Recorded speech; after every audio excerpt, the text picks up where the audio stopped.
Bienvenido de nuevo a otro video más del canal de electrónica, programación y modelado. Hoy hablaremos sobre KiCad, seguiremos hablando un poco acerca de las simulaciones. Vamos a ahondar en la parte de la simulación de barrido DC, también conocido como DC Sweep. Este tipo de simulación es bastante similar a lo que es la simulación de modo de operación, con ciertas diferencias. Veamos. Si nosotros tomamos, por ejemplo, una fuente de voltaje que está alimentando un cierto circuito, digamos que tenemos por aquí un divisor de tensión con dos resistencias,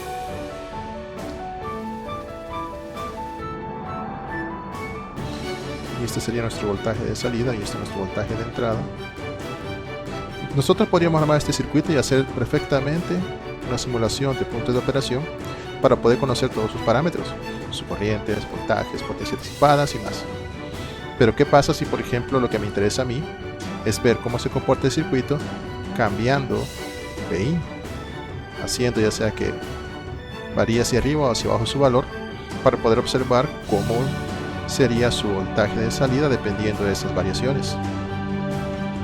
Yo podría hacerlo también con lo que es la simulación de punto de operación. Simplemente hago varias veces la simulación de punto de operación cambiando el valor de VI para poder observar cuál es el comportamiento que tiene la salida, ¿verdad? Y eso está perfectamente bien. El único detalle es cuando yo quiero hacer muchos cambios. Digamos que no me basta solo 2 o 3 cambios, sino que necesito hacer 15, 20 o más variaciones. Entonces hacer tantas simulaciones de punto de operación se vuelve inmanejable. Y no digamos si son 1000, 2000 o más. Por eso es que tenemos precisamente este modo de operación especial, que es el barrido DC. La característica del barrido DC es que lo que hacemos es variar uno o dos parámetros del circuito y está realizando continuamente simulaciones DC para poder observar sus resultados. Entonces es algo que tenemos que tener en mente, ¿verdad? Para completarlo más fácilmente. Hagamos de cuenta y caso que es como que si fuera la simulación de punto de operación, pero realizado varias veces, donde nosotros estamos variando alguno o algunos de los parámetros que tenemos ahí. ¿Por qué digo que algunos? Porque dependiendo del simulador podríamos tener la capacidad de variar 1, 2 y quizás 3 parámetros para poder hacer la simulación. Ahora veámoslo en KiCad. Vamos a cambiar un momento.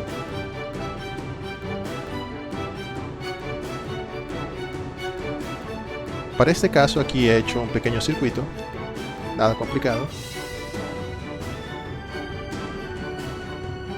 para poder realizar un ejemplo de lo que es la simulación de barrido DC.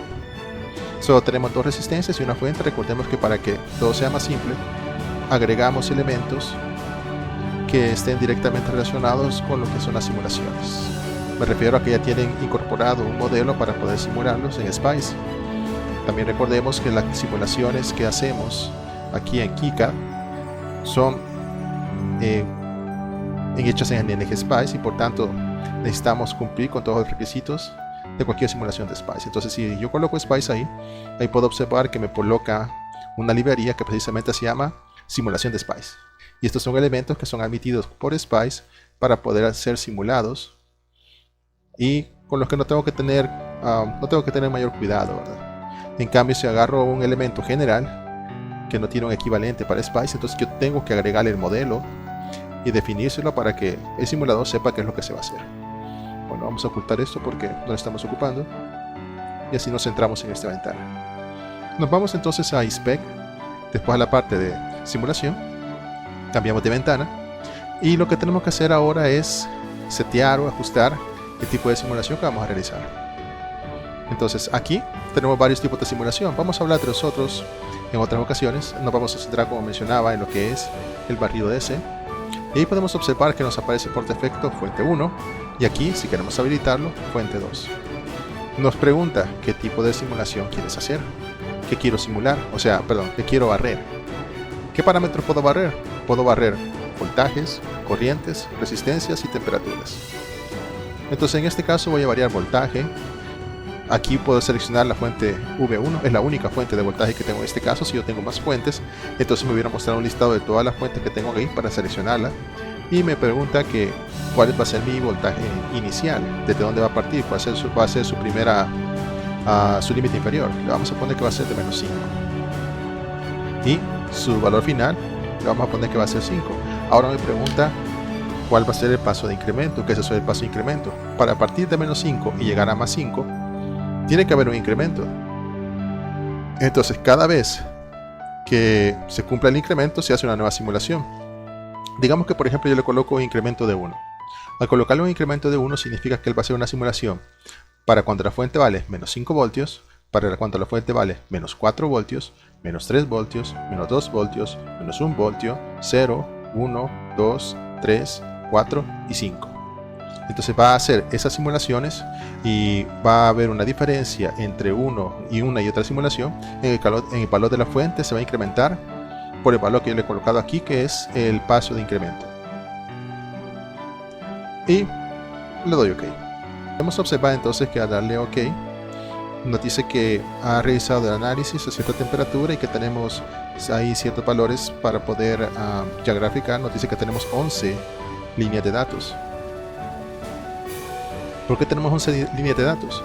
Porque ha realizado una simulación, prácticamente la simulación de punto de operación, como equivalente, 11 veces. En menos 5, menos 4, menos 3 y así hasta llegar hasta 5. Si hacemos clic aquí, en lo que es el voltaje de entrada, podemos observar que tiene un incremento lineal. En pasos de 1, si fuera solamente puntos, ¿verdad? Lo que veríamos son puntos con diferencia de 1 voltio entre cada uno. Y lo que es el voltaje de salida, también podemos observar que ha sufrido variaciones debido precisamente a que hemos estado variando lo que es el voltaje de entrada, ¿verdad? La corriente también ha cambiado, cambia de forma lineal porque solamente estamos ocupando elementos resistivos, e incluso aquí tenemos lo que son las variaciones de la potencia. Podemos observar cómo la potencia va cambiando debido a las variaciones que existen de voltaje y corriente. A veces puede ser un poco confuso distinguir a qué nos estamos refiriendo. Entonces, en esos casos, para poder tener una idea un poco más clara de si estamos ocupando lo que es este eje Y o este otro, yo preferiría ocupar lo que son cursores. Y ya solamente muevo el cursor y ahí puedo observar en esta ventana cuál es el valor que estoy observando. Aquí tengo la ventaja que dice ya de una vez miliwatts. Parece que estaba como sobrescrito la parte de miliamperios. Me imagino que es un error que van a corregir posteriormente, pero aquí pueden observar los resultados. Vamos a cambiar un poco la anchura de esto para que todo tenga mejor aspecto. Ok, entonces puedo ver que corrí una simulación, como les mencionaba, y en este caso lo que está variando es el voltaje de entrada. Ahora que hicimos la variación de voltaje de entrada, hoy vamos a cambiar el valor de una resistencia. Va a ser la resistencia R2.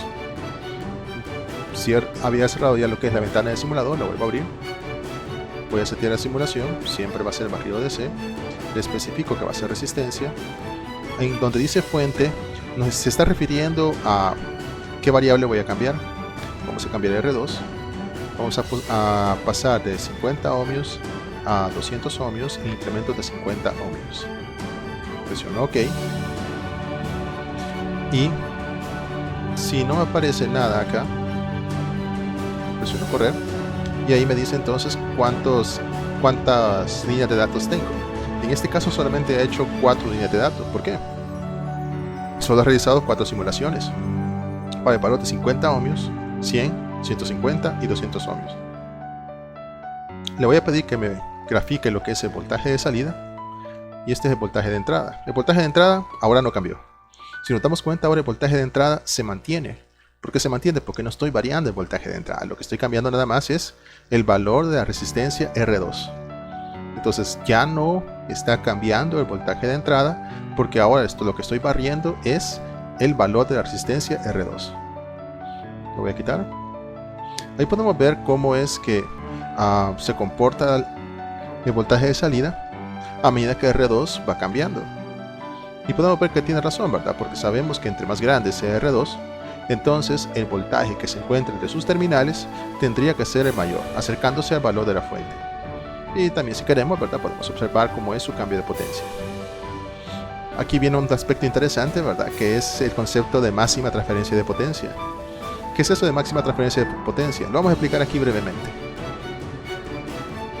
Cuando nosotros tenemos un arreglo como este, estamos ocupando una fuente ideal de voltaje para poder alimentar el circuito, que nos puede dar una potencia infinita. Pero todos sabemos que las fuentes de voltaje reales no pueden hacer eso, y además que su salida, los cables por los que está pasando, sus componentes y demás, tienen un cierto valor de resistencia. Cuando la fuente entonces está funcionando, se suele colocar lo que es una cierta resistencia de fuente en su terminal salida, para poder modelar los efectos de la circuitería interna que están precisamente tomando parte de la potencia que está proporcionando el sistema y que no permite que llegue a la salida. Lo que nos dice el concepto de máxima transferencia de potencia es que podemos tratar la potencia transferida más alta, es decir, la potencia que le llega al R2, que sería como la resistencia de carga en este caso, más alta, cuando la resistencia de la fuente sea igual a la resistencia de salida. ¿Cuánto vale la resistencia de la fuente en este caso? 100 ohmios. ¿Cuánto vale la resistencia de salida en este caso? 100 ohmios. Entonces, en este caso, cuando valen 100 y 100, tendríamos la máxima transferencia de potencia. Y aquí podemos observar precisamente en lo que es la gráfica de potencia, que la potencia disipada en R2 es pico cuando la resistencia R2 vale 100 ohmios. Que no distingo bien la palabra de resistencia, pongámosle un cursor y lo movemos un poco. Y ahí donde está el pico, ahí tiene 100 ohmios. Vamos a mover otra vez el punto aquí. Ahí vale 100 ohmios y ahí donde tiene 2.5 miliwatts de disipación. Entonces, así como estamos variando precisamente esta resistencia, podemos hacer variaciones adicionales, ya sea colocando lo que es otra fuente para poder estar variando el barrido DC, o ocupar lo que es la herramienta de tuning. Aquí he escogido esto. Ups, vamos a cambiarlo. Así. Entonces aquí puedo observar que me aparece Tune R1. ¿Qué significa eso? Aquí lo que está haciendo es que me está permitiendo cambiar o ajustar el valor de la resistencia para poder observar su comportamiento. A eso se refiere con tuning.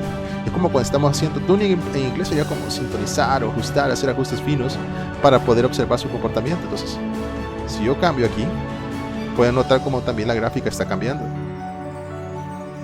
Ahora, cuando vale 200 ohmios, ya no tengo la máxima transferencia de potencia en R2 igual a 100 ohmios, sino que la voy a tener para cuando R2 vale 200 ohmios. Si por ejemplo, bueno, vamos a ponerlo directamente aquí, 150, ¿qué pasa? ¿Dónde se encuentra la máxima disipación de potencia? Oh, sorpresa, la máxima disipación de potencia se encuentra precisamente cuando R2 es igual a RS, que en este caso es R1, y que vale 150 ohmios. Entonces se cumple eso. Entonces esta es una forma de poder ocupar lo que es el barrido DC y además la parte de tuning para poder predecir cómo va a ser el comportamiento de nuestro circuito y poder observar cosas como esta. ¿En qué momento voy a tener la máxima transferencia de potencia? Ahora, estas no son las únicas aplicaciones que puede tener, ¿verdad? Podremos ocuparlo posteriormente y cuando estemos hablando de los transistores, MOSFET o BJT. Observaremos su comportamiento, también con lo que respecto a lo que son cargas y descargas de capacitores. Vamos a ver qué efectos tiene el estar ajustando o cambiando sus parámetros, ya que eso, por lo menos a mí, me ayuda bastante para poder comprender los conceptos que estoy viendo, ¿verdad? El poder observar qué pasa si hago esto, qué pasa si cambio esto. Y por eso es que tenemos la ventaja de poder aprender las cosas, a mi parecer, mucho más rápido, ocupando este tipo de herramientas, porque podemos jugar, podemos manipular y poder observar sus efectos. Y de esa forma tener una asimilación desde varios puntos de vista, ¿verdad? Lo que es la parte teórica y de la parte de comportamiento, que nos facilite el aprendizaje. Bueno, entonces esto sería lo principal para lo que es la parte de barrido DC. Si tienen comentarios, dudas o preguntas, nos pueden dejar ahí. Y también si quieren que hablemos sobre otros tipos de simulaciones, también lo pueden comentar. Bueno, espero les sirva y que tengan un grandioso día.